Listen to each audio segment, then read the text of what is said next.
The cabin of Flight Apex 202 was thick with the smell of scorched coffee and the low-frequency hum, a jet engine struggling against a headwind. Marin, a senior flight attendant with 15 years of undisputed control over her cabin, moved through the aisle like a prison warden. She wore a bold red scarf knotted tightly around her neck, matching the aggressive shade of her lipstick. To Marin, the passengers weren't guests. They were obstacles to her early landing. She was known for correcting passengers who spoke too loudly or asked for extra water, her face always carrying a bold red flush of irritation. Seated in 4D was Amara. She was dressed in a deep navy tailored jumpsuit and a white silk trench coat neatly folded on her lap. Amara was the newly appointed Executive Vice President of Operations for the Airline, traveling incognito to evaluate crew discipline after a string of complaints. She held a yellow leather tablet, her digital ledger for the day's observations. Amara remained quiet, her eyes tracking Marin's sharp, dismissive movements with calm, analytical focus. The tension snapped when Amara politely pressed the call button. She had been waiting 20 minutes for a response regarding a safety hazard she'd noticed in the galley. Marin didn't just walk over. She stomped, her heels echoing on the cabin floor. "I told you people, the call button is for emergencies only," Marin barked, her voice cutting through the cabin. "I understand, but there's a loose latch on the service cart near the exit," Amara said, her voice a steady, authoritative deep navy. "It's a safety risk." Marin's bold red flush deepened. She didn't check the latch. Instead, she reached down and grabbed Amara's wrist, twisting away from the call button with a sharp, painful wrench. "I don't need a quiet, little nobody telling me how to do my job. Keep your hands off my equipment." Amara didn't pull away. She looked directly into Marin's eyes. "Take your hand off me and secure that latch." Enraged by the lack of fear in Amara's eyes, Marin lost all restraint. She raised her hand and delivered a stinging slap across Amara's face. The sound of the impact was like a gunshot in the quiet cabin. Amara's head snapped to the side, her white silk coat sliding off her lap onto the floor. The justice debt reached its absolute peak. The witnesses in the scene, a group of frequent flyers, reacted with a collective gasp of horror. A man in a canary yellow polo stood up, his phone already recording. A woman in a white blazer in the row behind leaned forward, her eyes wide with shock. The cabin was a sea of white and yellow, with everyone witnessing the physical assault. "Did you just hit me?"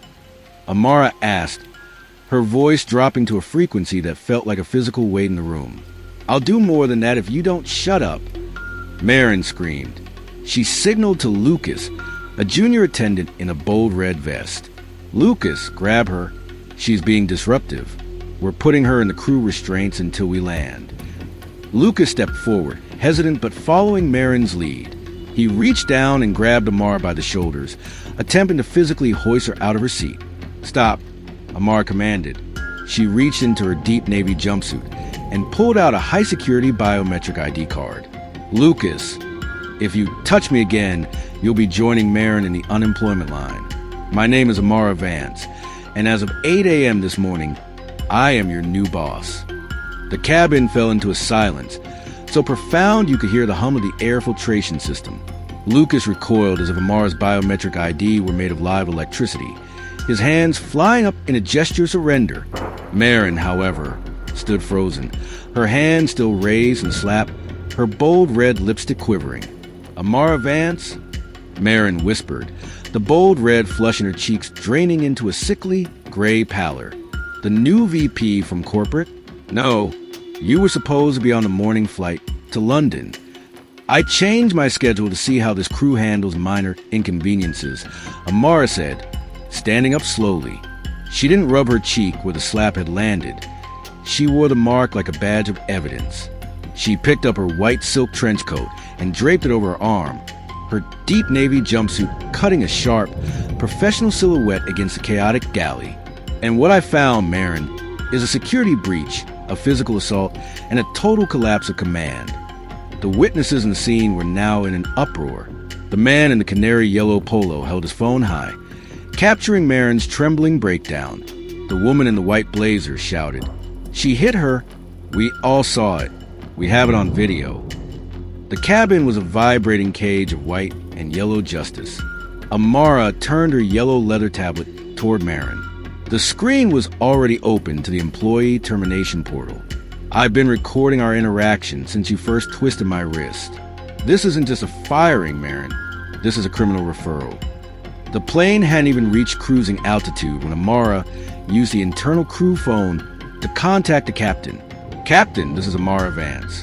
Divert to the nearest hub immediately. We have a violent crew member who needs to be removed by federal authorities.